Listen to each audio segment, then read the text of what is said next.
Um,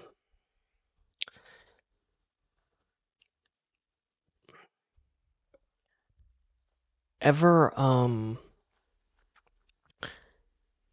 ever since my girlfriend left me, I don't really talk, to people. Um, not not not very much, at least. Uh, So so my friend told me the other day that I was a hipster, and I said, uh, what? I don't, how am I, um, like a hipster or whatever.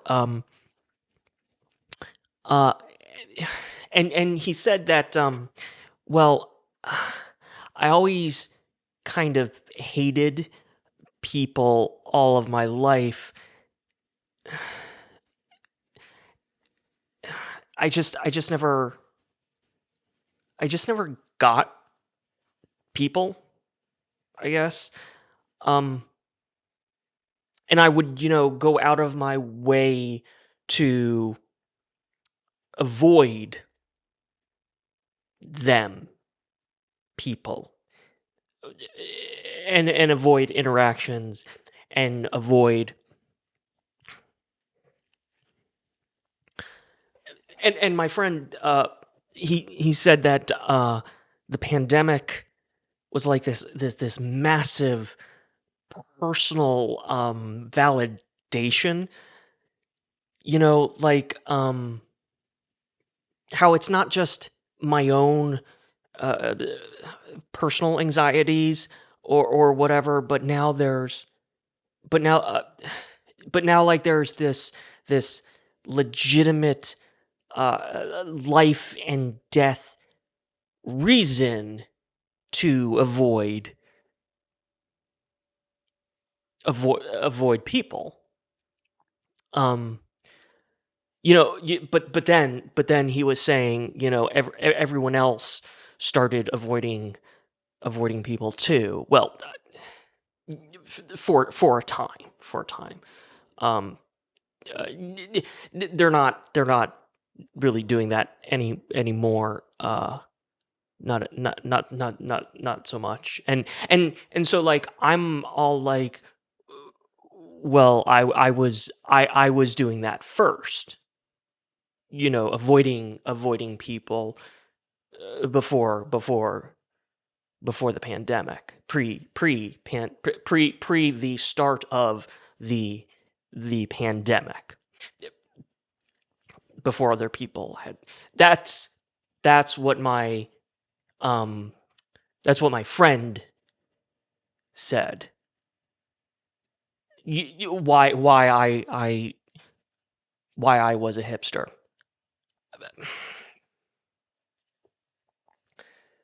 I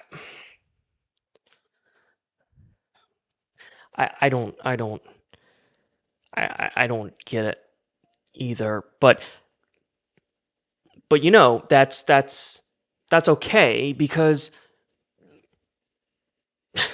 um that was a lie, and you know the truth, the truth is that I'm just trying to be more, um authentic.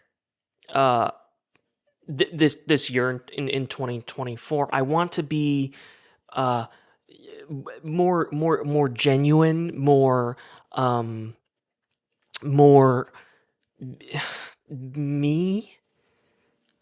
So the truth, really, is that I wasn't talking to my friend earlier about the whole hipster thing, because I don't have friends, um except, my dog Jerry. he's around here. I don't know. He's uh he doesn't actually have a choice in the matter, I guess. Whether or not we're friends, and I think that's probably that honest. That's probably a good thing for me. Um, when I walk, when we walk, when Jerry and I go out for a walk outside, you know, uh, which does happen a lot. I I I I I still avoid people, like, cross to the other side of the street level of avoidance, and um I guess that with so many people living as if there isn't a global pandemic happening right now, well, going me walking the dog outside, me going out of my way to avoid people might come off as uh weird, but but but um I have never been sick, for the record. I well, I mean, um like, physically ill, uh from a virus, not the uh uh mental, not mental, not I a- anyway, so yeah, we were walking earlier today, and as much as I try to avoid other people, they're not those same other people. They're not as cooperative, you know. And sometimes I run out of options as to where, when we're out on our walk, where wh- where to navigate. So we were just out there, and a mother and her two kids, young and younger, were out getting ready to, or riding their bicycles, and they were on the sidewalk, which is where people walk, the sidewalk, and in a community where, you know um wheels wheels should remain on the road. It's like I always say, it's called a side walk, not a side cycle. um the kids Okay, so the kids were young, and then, like, younger, with the youngest with training wheels on his bike, um uh, which which is really important. That's that the training wheels is an important detail. um just stick with me here. um so I crossed the street to avoid the rolling germ factories. uh but they couldn't decide which way they were gonna go, um on the sidewalk, on their bikes, and then the path that Jerry and I take. it goes, uh, then the path that they take goes like, and and so I crossed again, they would have time, and I stopped with Jerry, and we practiced sitting. I always go out with a bag of treats, and we're always in a constant state of training and learning, and working on reactivity, and I let the family cross that point, where it was that I needed to go, giving them all the time and space to y- you know um get get get get the hell out of my way.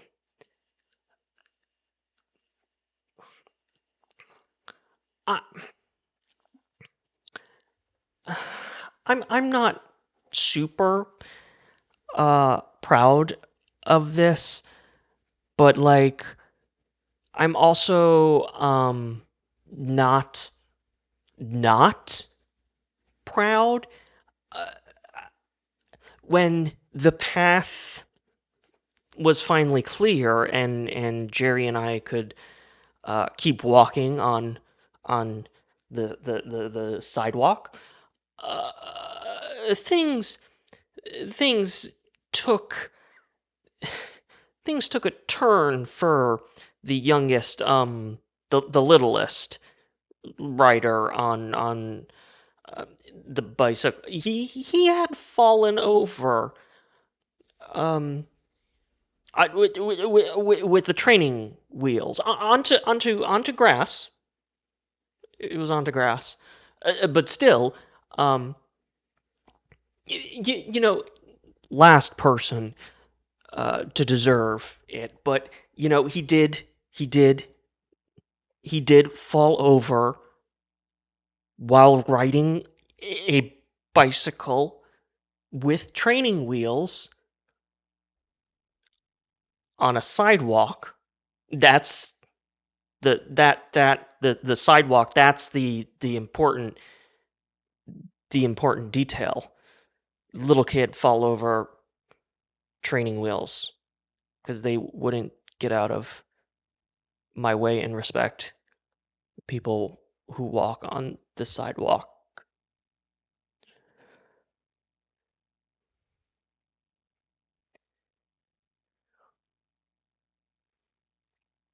Um, in this, okay, in this effort to be more real, more authentic, um, to kind of, I guess what you could say that I'm doing is shedding, all of the characters and characterizations I've used in the past to go on camera unedited. And what I wanted to do was find a piece of my writing, my own personal writing, because that's really at the heart of like who I am. I am a writer, and I wanted to find a piece of writing that relates, I think, in a meaningful way to the main the subject matter of the main subject matter of the video. So I found this passage that I wanted to do a little bit of like a dramatic reading of, and it's from my last novel. Don't be a monster, Dick. I think that's, make sure you can. That's the book cover, and I think that when you hear this, um, it'll be pretty obvious. I think uh, it should become evident how everything uh, intersects in this, and the stories tie together, and how um, anyway, a related reading of of I also there's there's some bad language, bad words in this piece. So, uh, if you're sensitive, I guess you could just turn off the video, stop watching here or something. Um, but I'm gonna uh I'll just Richard's dick didn't so much as twitch. He shook it again, the pain in his bladder causing tears to prick his eyes. What the actual fuck was going on? If he could just God, yes, God, yes, God, yeah. That's actually so I guess I should preface that Richard is in his bathroom trying to pee, trying to urinate, and his roommates are next door. Walls are very thin, and his roommates are having sex next door, being extremely vocal. And that's the God. There'll be a couple of those in this passage, and it just, like the God, yes, God. You think they're having sex. Richard pushed harder than he had ever tried before, eyes squeezing shut against the threads of fire needling up from his bladder, teeth gritted, and those overworked molars screaming out in red hot pain. Something plopped into the toilet. The sound of the splash registered in Richard's ears, but it took far too long to process in his brain. The pressure in his bladder began to ease as piss began streaming out. The relief was fucking exquisite, and his anxiety immediately eased. When he felt his groin get wet and drops of something warm splashed across his lips, Richard opened his eyes. He touched his tongue to his lips in confusion. He tasted something salty and bitter. And then he realized his pee was spraying wide, hosing down the toilet and the bathroom wall as if a nozzle had been turned from stream to shower, and the splashback was starting to soak him.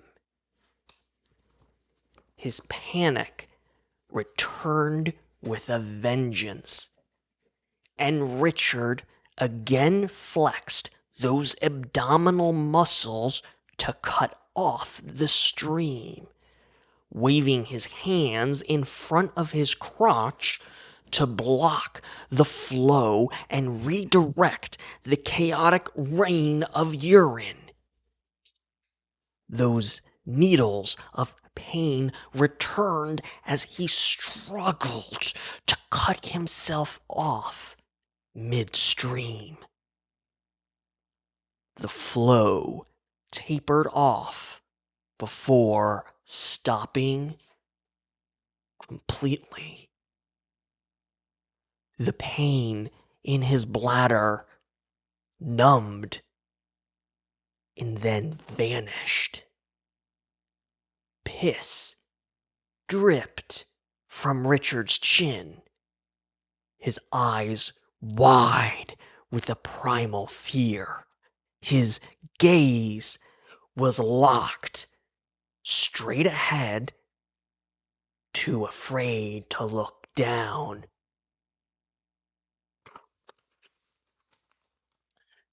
Too afraid to see what had plopped into the toilet below. There was no way. It couldn't possibly be. Oh, fuck me, Brad. Fuck me. Fuck. That's the roommates having sex again next door. That is the bleed over and a shiver ran up Richard's spine and he twitched. His hands hovered inches over his crotch, trembling.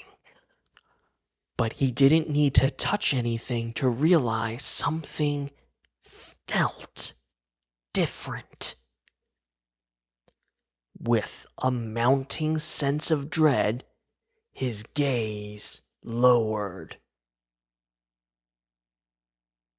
When his eyes had gone as far as they could, he could see the back edge of the bowl of water just beyond the curve of his nose and upper lip. Then he began to ease his head down. He could hear the tendons creaking in his neck. The entirety of the toilet came into view. Horror washed over him. Richard's fucked up pelvis filled the lower part of his vision, but he couldn't bring himself to focus on the details. He couldn't tear his eyes away from his penis floating in the toilet bowl water. His penis. His penis had fallen off. His penis was in the toilet.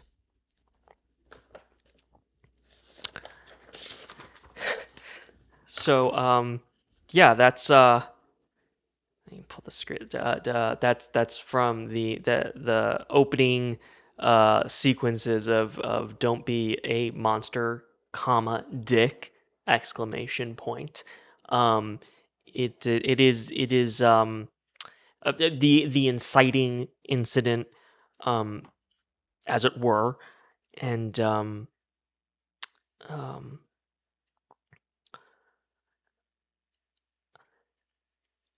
the audiobook of "Don't Be a Monster Dick" is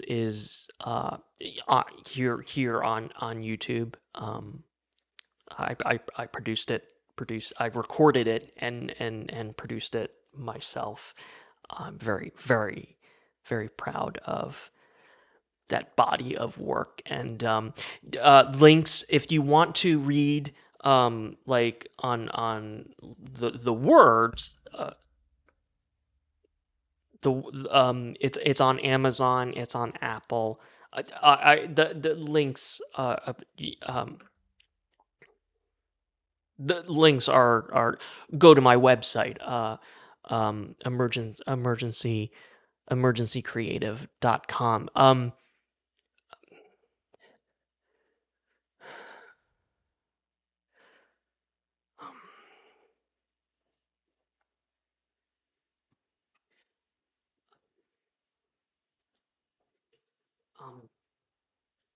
um, Thank you for watching. Thank you.